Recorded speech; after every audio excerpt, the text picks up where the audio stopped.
There's never off season for Arizona basketball, and a big part of that is recruiting updates.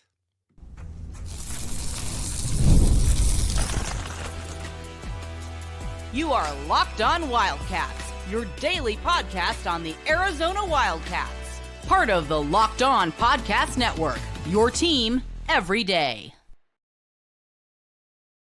Thanks for keeping it Locked On Wildcats, your team every day. I am your host, Mike Luke. This show is brought to you today by FanDuel. Super Bowl 59 is here, as you know, and there's no better way to make play more exciting with FanDuel Sportsbook. New customers can bet $5, and if you win, you'll score $200 in bonus bets. Download the app or head to FanDuel.com to get started. Okay, now, we got a lot to get to on this show. We are going to talk about where Arizona basketball is when it comes to recruiting, where Arizona basketball is when it comes to basically this entire roster and how this plays out, what Tommy Lloyd is looking to do, because there's a lot of stuff that Tommy Lloyd is looking to do. All right, so let's talk first and foremost about 2025-26. I like looking ahead a little bit. I think that's fun. I like doing that. So we are going to do that on this show. Just going to kind of speculate on some of the players, what we think. And again, none of this is set in stone, obviously. You know that. So there is let's talk a little bit about that first. So the 25-26, who do we expect back? I would expect Jaden Bradley back. Now, again, I could be wrong on that. I would hope I'm not wrong on that, actually. But I could see, I think Jaden Bradley is going to be back. That, to me, is a huge part of what Arizona wants to do. I'm a massive Jaden Bradley fan, as many of you know. I think you win games with Jaden Bradley. You need players like Jaden Bradley because he is just how do I put it? He is a force multiplier. And he's shown that he can run the point guard position. He's also shown, too, that he's a very good defensive player. And you just win with him. How many times, too, have you watched a game where you're like, man, Arizona's kind of struggling right now, or Arizona needs something, and Arizona gets it from him. That's been something that he has done pretty much all season. And not only has he done it pretty much all season, that's just kind of what he is. He's a winning basketball player. Very much like Jaden Bradley. I would expect him back, and in one role or the other, I would expect him back. I think he's going to be very good for Arizona, obviously. Okay, now, when it comes to that's a big part of what you want to do. Now, up front, I think it's hard to say that Henry Vasar shouldn't be that other dude. Henry Vasar has been very, very good for Arizona as well. He's been a revelation. We're talking about, we're kind of going all over the place on the roster, but that's what we do here. But Vasar has been a revelation. I think he's probably 1 year away from playing in the NBA, but guess what? I'm fine with that because that means that he is back for another year.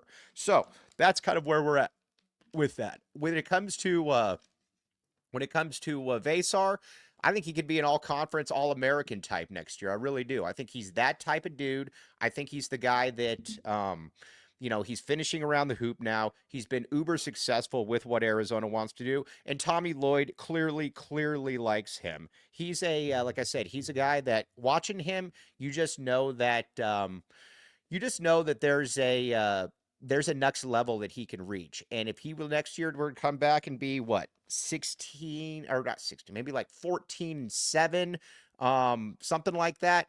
That would be very, very good for Arizona. Plus, he blocks shots. Plus, he's living well outside of the basketball court, if you know what I mean. Vasar, I would expect back, and that would be big for Arizona. Then I think you're going to get one of these two back. I don't know which one, but I think you're going to get one of these two back. It's going to be Carter Bryan, and it's going to be KJ Lewis. Listen, I would prefer. I like both of them a great deal. If you were to say, which one do you think is going to be more likely? I'd say it's KJ Lewis, which is an awesome backup plan when you think about it. The thing that I worry about with Carter is that Carter has a skill set that is very much ready for the next level. It is He's not ready per se, but it's an easy thing to project. He is he's a 3-point specialist, and not only is he a 3-point specialist, he's also a player that you could see is going to be able to be a good block. He's going to be able to block a lot of shots. He's just active. You win games with people like Carter Bryant. Like I said, he has been a really really good one for Arizona. Now, I think another one that you need to look at is where are we with um where you're at with KJ Lewis. I love KJ Lewis. My only thing with KJ Lewis is I wish that he would get downhill with the basketball instead of just trying to cross people up, and because that doesn't work. But he's just a winning basketball player. That's another thing too that I think we need to keep talking about. These are winning basketball players, and it's something that Arizona, I think you could just make the case Arizona didn't necessarily have in the past, and that's where it's been a little bit different. Plus, the Big 12 has been great for Arizona in what they're trying to do. The Big 12 has been absolutely fantastic. Now, and Arizona continues to get better in the Big 12, and I think that was the hope. I mean, wasn't that the hope that Arizona would just continue to get better, continue to improve, and they've done exactly that. And I think that's a big tip of the cap to the folks in the Big 12 because these guys are continuing to get better. Now, let's talk about some of the other guys. I don't believe that Awaka and Awaka and Krivas are both back next year. I don't believe that. I believe that one of those two guys will be back, but I don't believe that both will be back just because it's a numbers game at that point. If you're talking a numbers game, I think that I think it's hard to see both of them back. I would prefer Tobey back. I like Tobey a lot. Plus, if you don't get Koa Peat, I believe that Tobey Awaka is a really, really, really nice consolation prize. I think that would be great for Arizona. But I think you get one of those two back. I'm not sure. Again, I'm not sure exactly which one you get back, but I think that you get one of those two back. And if you're Arizona, I think you're more than okay with either one of them, but you want to be able to get one of those two back. Emmanuel Steven, I love that dude a lot. I mean, that guy can block shots. That guy can run the court. He can do a lot of different things on the basketball court for you.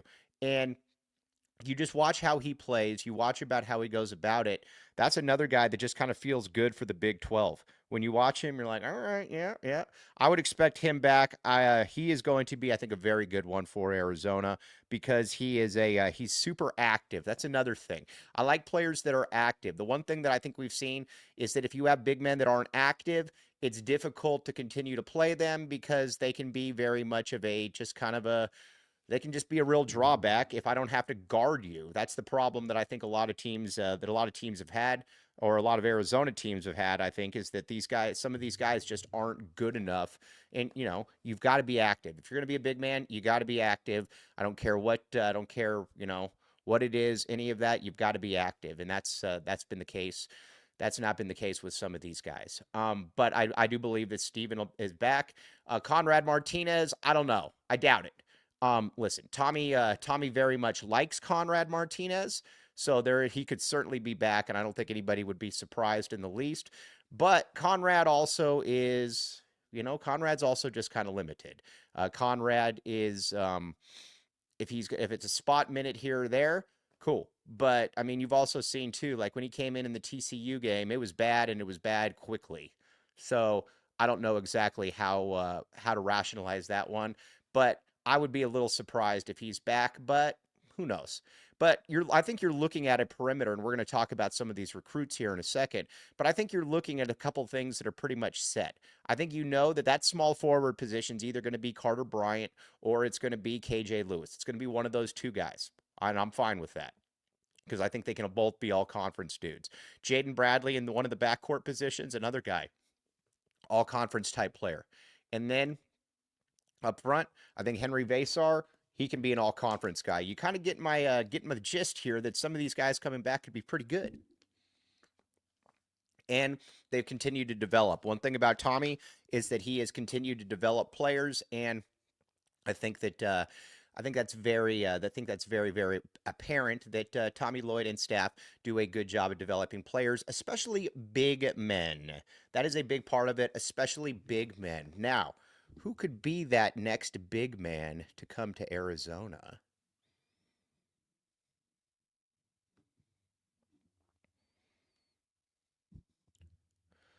But first, prize picks, my friend. Prize picks. Check it out. All right. Prize picks, y'all know the drill here. This big game is almost here, and there's no better way to make it even more exciting than with prize picks, the best place for daily fantasy sports. With over 10 million members and billions in winnings awarded, prize picks makes it fun and simple to get in on the action. Here's how it works. It's very simple. Yeah. You pick more or less of at least a player's predictions. And if you're right, you can win up to 1,000 times your cash. Prize Picks even has a free pick for the big game where Pat Mahomes only needs 1 yard and you win. Woohoo! Pair with one more correct pick and you're cashing out. All right, now download the app today and use code LOCKEDONCollege to get $50 instantly after you play your first $5 lineup. That's code LOCKEDONCollege for $50 instantly after you play your first $5 lineup. Again, Prize Picks, it's here. The Super Bowl is here. Everybody check it out. Again, Prize Picks, run your game. With Prize Picks again, this is the time with the Super Bowl. Yes, yes, yes.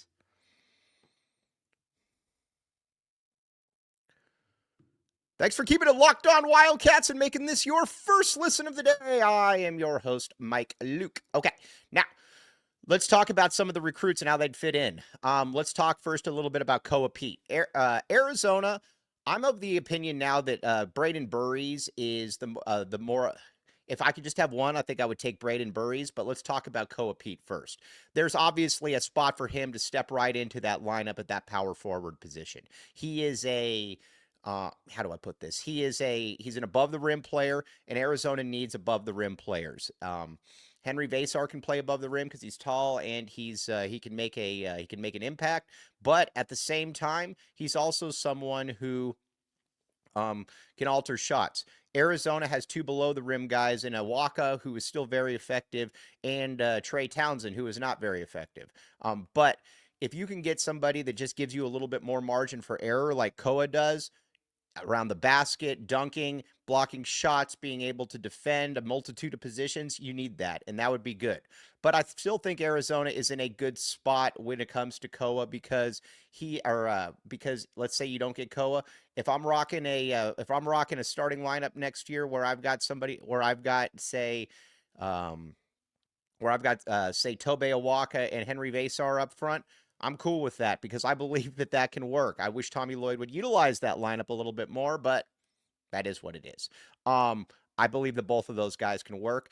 So I think I think Dwayne Aristod is somebody that we haven't really talked a ton about, and he's somebody that could factor in as well. But Arizona up front, and then you got Emmanuel Steven. Arizona up front is in a pretty good spot. That is a that's a position I feel pretty good about. But I also think that this is something that you can continue to improve upon. Now, Brayden Burries is the one that I think Arizona really needs. Jaden Bradley, as much as I love him, he's the only ball handler on the team, and he's playing 39 minutes per game. I think that's difficult to sustain. We've seen it before with somebody like Jason Gardner. I get that, but I still believe that that's a difficult situation to sustain. Arizona, I think I don't know that Arizona can really go into the next year. If you've got a ball handling lineup next year where you've got Brayden Burries and you've got Jaden Bradley, I think it puts Jaden Bradley in a much better light. I think it allows Jaden Bradley to rest a little bit, and I also think it allows Jaden Bradley to excel in the things that he can do as far as stealing passes, blocking, or getting into passing lanes. Being able to get into the lane and stop rallies. He's just been able to do that, and I think that backcourt of those two would be dynamic. And plus, it would help a little bit too if, let's just say, Carter Bryant goes off to the NBA. If you've got those two guys, you got 2 primary ball handlers, then you can play around with it a little bit because KJ doesn't have to handle the ball as much. Now, again, KJ can handle the ball, but when he's getting into the lane, that's what I need him to be able to get into the lane. I need him to be able to basically focus on 2 to 3 dribbles and get downhill and get there. Having these two young men around would absolutely be make that a much easier proposition for Arizona. That's something that I think would help the Wildcats out a great deal. Getting Brayden Burries would be big. Plus, anytime you can just add an NBA caliber point guard, you're going to want to add it. But this team, again, a lot of things can happen. I get it, but this team is set up pretty nicely for next year in that there's a lot of different avenues. There's a lot of different angles that you can take where you're like, okay, how does this work? How does this work? Mixing and matching. And it kind of fills a lot of different needs at that point too, where you've got some shooting. Obviously, you've got your your perimeter defensive players. You got a lot of different things going on for you. So again, it's a cool aspect that I think Arizona's got, and it also shows too that I think Tommy Lloyd obviously knows what he's doing. Now, what does this mean for March Madness this year? The Big 12, like I said, this has been what I was hoping it was going to be. I was hoping that this was going to be a situation where with the Big 12 that Arizona would continue to get better as the year went on because the league forced it to. And I think that's kind of the case with Arizona, quite frankly, is this team just has to be better and more tough and chiseled come March. And that's been kind of a drawback, is that you've kind of gone through the Pac-12 season and you played a bunch of teams with just that aren't just very good. I don't know how else to put it. And there's nobody in the arena, and that's kind of it's just the way it is. Big 12, every single game, even the teams that aren't great. You go in there and you know that that's going to be a battle. You know that you're going to have fans heckling you. You know you're going to have a lot of different issues. And that's kind of where, with Arizona, I'm also thinking to myself, what is anything that Arizona's struggled at in the past that could be exposed in the Big 12? Case in point, Arizona's basically kind of floundered off in the Pac-12 season, even though they've won it the last couple years. And when the goings got tough, they've generally kind of folded in some of those games. That's not been the case at all. And we use the BYU game for an example. The BYU game, I think, is a perfect example of, when the going got tough, Arizona matched them in a hostile environment, and they matched them pretty much mano-y-mano. That was what I think was incredibly interesting about that, is that I did not necessarily see that being the case. I thought this was going to be a spot where you're like, all right, well, Arizona's not going to be able to do what Arizona's just going to kind of fold. They didn't fold. I thought that was really, really cool. And I don't know that that's something that happens. I don't know that that's something that happens last year, honestly. I think that might have been something where Arizona probably loses that game. So it's getting you ready. Now, what can Arizona fans expect the rest of the season and going into March Madness?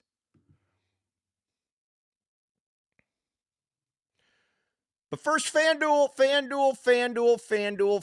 Check out FanDuel. Okay, Super Bowl 59 is here. One game, two teams, endless possibilities. And there's no better way to make every play more exciting than with FanDuel Sportsbook. Whether it's predicting the first touchdown, calling the MVP, or even betting on the coin toss, FanDuel makes it easier for you to do all that. With live betting all game long, you can adjust your bets as the game unfolds and feel the thrill from kickoff to the final whistle. Download the app today and you head to FanDuel.com to get started. Bet just $5, or head to FanDuel.com to get started. Bet just $5, and if you win, you'll score $200 in bonus bets. Ooh, that's FanDuel.com. Bet with FanDuel, official partner of Super Bowl 59. This is the last football game of the year, everybody. You need to get in there, and you need to make yourself heard and get some money in the process. Go to FanDuel.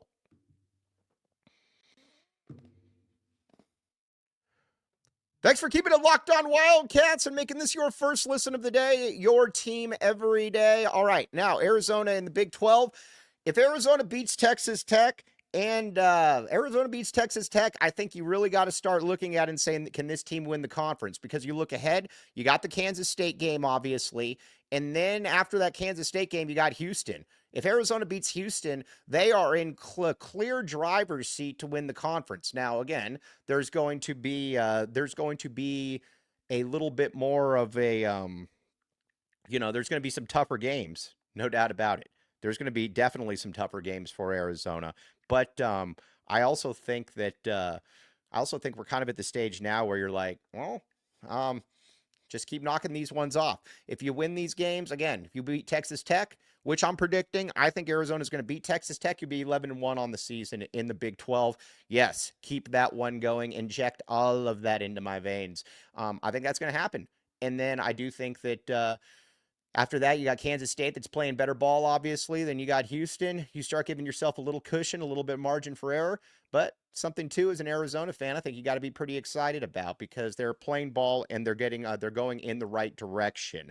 Come March, this team, I think, again, I mean, we'll find out, but I think playing all these games is really chiseling you to be able to get to really be able to get going. And I think that's kind of why you went to the Big 12. At least that's why I was so excited about going to the Big 12, is that these games are awesome. And I think that he is Tommy Lloyd knows that, I think he knows that. And so it's been a gauntlet. It's been an adjustment, I think, for a lot of people. But it's been something that I think Arizona fans are very happy about. Certainly something I'm happy about. Now, one guy that we haven't talked a ton about, Dwayne Aristod, he's rehabbing an injury, but he's also a top 30 player. He's somebody that Duke really wanted. He's got NBA potential. He's one that's kind of floated under the radar a little bit. I think that we need to keep talking about him and what he can bring to the program next year.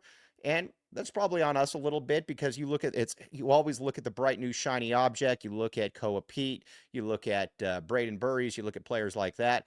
But somebody like Aristod, you already know what you got. He's huge, and the coaching staff loves him. So that's a big part of all of this. That's a big part of that for me. So Dwayne Aristod, yes, please. Now, we've got a couple minutes left here. Football. Arizona got another running back, and out of Crowley, Texas. And we know this with Alonzo Carter. He likes to have a full running back room. He likes to have a lot of different options. He's done a lot of different things, and Zoe he's really good. I think he's the best recruiter on the staff. He knows what he's doing, and listen, as long as Alonzo Carter is here, I'm not going to have any real concerns about him recruiting or about that running back stable, because I think that stable is going to be more than good enough. Alonzo Carter is the man. So there's obviously that. A little bit of a late addition, which is great. You get Ishmael Mahdi, you got Kedrick Reesano, you got Quincy Craig. Now you got guys like Wesley Yarborough coming in. You got another running back as well. You got a lot of different pieces to play with, and I think that's what he wants. He wants guys that give him a lot of flexibility, and they've done exactly that. So again, big shout out to Alonzo Carter and the staff. We'll see. Like I said, the staff I think is clearly better and it's more engaged than it was last year. You also lost a lot of talent though, so I'm not expecting anything, but I at least give them kudos for. Recognizing an issue and addressing it, because a lot of coaches would just dig further in and say, nope, not doing that. We are going to do things our own way. And when you do things your own way and it doesn't work, you just look silly. So I got to give the coaching staff a lot of credit for that. I think they've done a very good job, and the community relations has been very, very good. Again, it's been a 180 there, but now you got to win games on the field, because with how last season went, you kind of behaved yourself into this situation. You got to be able to win games now, and that's kind of where it's at. All right, now, tomorrow we'll be coming back with you. We're going to be talking about hopefully an Arizona victory over Texas Tech. I am going to go 77, Texas Tech 70. I think Arizona wins this game. I think Texas Tech puts forth a spirited performance, but at the end, I think that Arizona is just too good for Texas Tech, especially at home. I think they move to 11-1 in the conference, heading off to Kansas, playing Kansas State then coming up after that. But again, we will have all of that covered for you. As always, though, appreciate you making Locked On Wildcats your first listen of the day. Your team every day. Talk to you soon. TTFN. See you on the postgame show.